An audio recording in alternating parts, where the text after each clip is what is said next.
Hello friends, welcome to my channel truth of share market. So discuss कर लेते हैं stocks for 28 Feb 2024। आज की बात करें तो आज ऑलमोस्ट सारे स्टॉक्स ने कंसोलिडेशन ही किया है, बट हाँ उसके बीच में उन्होंने टारगेट अचीव किया एंड वापस वो अपनी पोजीशंस पे आए। एंड अगर टाटा मोटर्स की बात करें तो उसने लाइफ टाइम हाई को रीच किया, उसके ऊपर गया एंड उसके ऊपर ही क्लोजिंग दी। सो उसमें क्या हो सकता है या बाकी स्टॉक्स में क्या हो सकता है ये डिस्कस करते हैं। First of all this video is only for education purpose. यहाँ मेरा Telegram link and WhatsApp number given है, सो प्लीज ज्वाइन कर लें। स्टार्ट करते हैं विद HDFC बैंक।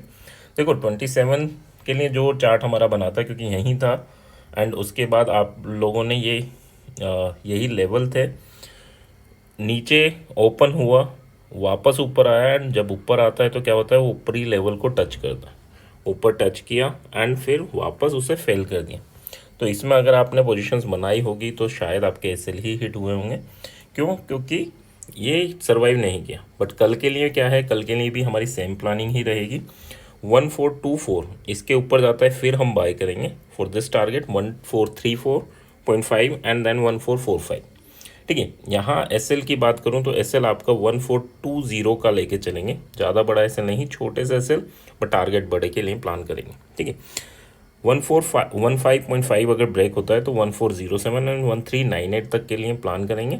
एंड यहाँ पर हम जो SL लेके चलेंगे दैट इज़ ऑल्सो 1420। ठीक है, so that's your hard acyl. And इसके अलावा सॉफ्ट एसल अगर हमें मिलता है, क्योंकि यहाँ से 27 फेब क्यों लिखा है, क्योंकि 27 में भी यही था बट है 28 का, है ना। 15 मिनट की कोई भी कैंडल ब्रेकआउट देती तो कैंडल का लो भी आप सॉफ्ट एसल यूज़ कर सकते हो, और ब्रेकडाउन देती तो उसका हाई भी आप सॉफ्ट एसल यूज़ कर सकते हो। ठीक है, नेक्स्ट अगर हम बात करें एक्सिस बैंक की, तो एक्सिस बैंक अभी आज इसने थोड़ी सी प्रॉफिट बुकिंग दिखाई है। अब कल के लिए क्या लेवल इंपॉर्टेंट होने जा रहे हैं, 108, यानी अगर इसमें बात करें कल ये यहाँ पर था और इसने फर्स्ट टारगेट अचीव किया हमारा। अब उसके बाद यहाँ पर ही इसने सपोर्ट बनाया एंड वापस ये लेवल तक आया एंड फिर नीचे आके क्लोजिंग दी। कल के लिए इंपॉर्टेंट क्या हो रहा है, 1082 अगर टूटता है तो 1090 एंड 1100 तक के टारगेट आपको अचीव हो सकते हैं। यहाँ पर अगर हम बात करें तो 1073 के नीचे हम बियरिश होंगे for the target of 1062 and then 1049 तक के लिए। ठीक है, so that's your level. SL की बात कर लेते हैं तो SL 1076 का रहेगा for selling side and for buying side अगर हम बात करें तो दैट इज़ ऑल्सो 1076। ठीक है, ये तो हार्ड एसल है। इससे छोटा अगर सॉफ्ट एसल मिलता है नो डाउट आप उसे यूज़ कर सकते हो। रिलायंस की बात कर लेते हैं। रिलायंस एक बुलिश स्ट्रक्चर ही बना रहा है, lower high sorry higher high and higher low. जब तक अब ये इस लास्ट लो को ब्रेक नहीं करता तब तक कोई दिक्कत नहीं है, बट ये लास्ट लो ब्रेक होता है तो सडन फॉल आपको देखने को मिलेगा। तो इस चीज़ को भी थोड़ा याद रखना, जो हमने कल डिस्कशन किया था कि ट्रेंड लाइन बना लो, हायर लेवल पे सेलिंग अपॉर्चुनिटी मिलेगी, लोअर लेवल पर बाइंग अपॉर्चुनिटी मिलेगी। तो लोअर लेवल पर बाइंग अपॉर्चुनिटी मिली एंड फिर हायर लेवल पर सेलिंग अपॉर्चुनिटी मिली। कल के लिए क्या प्लानिंग है, तो 2979 अगर ये ब्रेक होता है तो 2992 एंड देन 3010 तक के टारगेट। एंड यहाँ पर SL 2971 का रहेगा हार्ड SL एंड 2968 अगर ये ब्रेक होता है तो फिर आपको 2954 एंड देन 2943 तक के टारगेट देखने को मिलेंगे। यहाँ पर अगर SL की बात करें तो 2973, ज़्यादा बड़े नहीं, 5 पॉइंट का SL है, बट हाँ वो हमें यूज़ करना है। नेक्स्ट बात कर लेते हैं, so that is our Infosys. देखो इसने ब्रेकआउट दे चुका है ना, यहाँ पर अगर कुछ भी नेगेटिव दिखता है तो इस कैंडल के हाई को आप SL लेकर इस टारगेट के लिए प्लान कर सकते हैं, है ना। बट हाँ यहाँ छोटा सी एक रेंज बना लेना, इसके नीचे आता है तब वो प्लानिंग करना। अब कल अगर ये इसी लेवल यानी 1666 के ऊपर खुलता है तो फिर एक टारगेट हम अचीव कर सकते हैं for the target of 1674 and then 16888। यहाँ पर अगर हम SL की बात करें तो SL हमारा 1661 का बनेगा एंड 1654 के नीचे जाता है तो that is a selling opportunity. And यहाँ पर जो टारगेट रहेंगे 1645.5 एंड देन 1635.5। यहाँ पर अगर SL की बात करें तो 1660 का आपका SL रहेगा।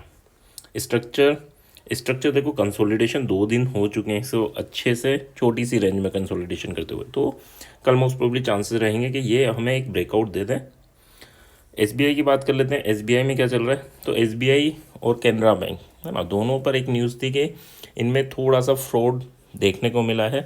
यानी बैंक में नहीं, कुछ BSE और NSE यानी सेबी ने इनको कुछ के लिए किसी फ्रॉड के लिए थोड़ा इन पे चार्जेस लगाए, पेनल्टीज़ लगाई हैं, ठीक है। तो उसकी वजह से आज अगर आपने देखा तो काफ़ी अच्छी प्रॉफिट बुकिंग इसमें देखने को मिली। कल क्या ये कंटिन्यू रहेगी या नहीं रहेगी तो वो देखना इंपॉर्टेंट रहेगा, बट 753 के ऊपर जाएगा तो ही हम बुलिश होंगे थोड़ा for the target of 757 and 762।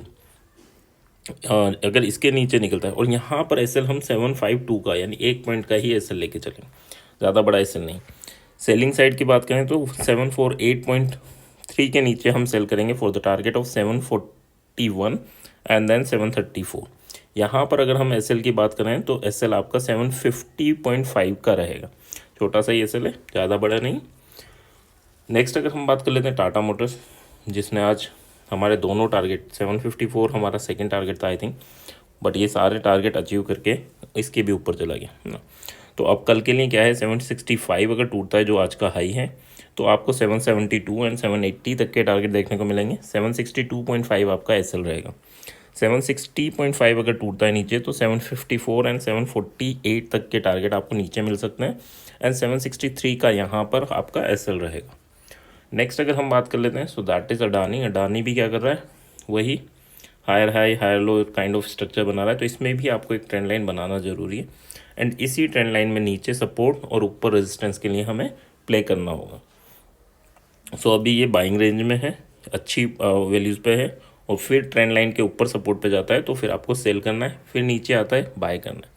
जब आपके ये लेवल टूट जाएंगे तो छोटे से एसएल पे हमें निकल जाना है। सो ये तो ओवरऑल है।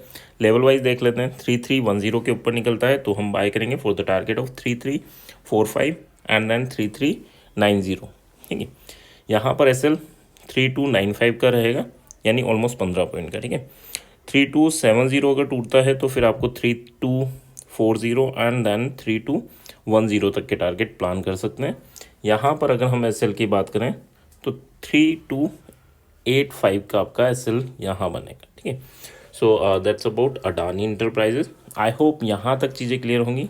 एक तो आपको रेंज प्ले करना है कुछ स्टॉक्स में, लाइक अगर हम बात करें सो एक तो हमारा अडानी है एंड सेकंड हमारा रिलायंस है, ठीक है। तो इनमें हम रेंज प्ले कर सकते हैं एंड बाकी में हम ब्रेकआउट और ब्रेकडाउन को प्ले कर सकते हैं। आई होप यहाँ तक चीज़ें क्लियर होंगी। क्लियर हैं तो please like and comment. Thank you. कल ये भी है चांसेस कि बैंकिंग सेक्टर आपको सेकेंड हाफ में एक अच्छा मूवमेंट दे। तो बैंकिंग सेक्टर जब मूवमेंट देगा तो उसमें HDFC आपका एक्सिस है, SBI है जिसको हम डिस्कस करते हैं, तो उनमें आपको मूवमेंट मिल सकता है जिसमें सबसे ज़्यादा चांसेस रहेंगे HDFC एंड देन एक्सिस। तो इनको नोट करके रखना सेकेंड हाफ में ना। आई होप यहाँ तक चीज़ें क्लियर होंगी। क्लियर हैं तो please like and comment. Thank you.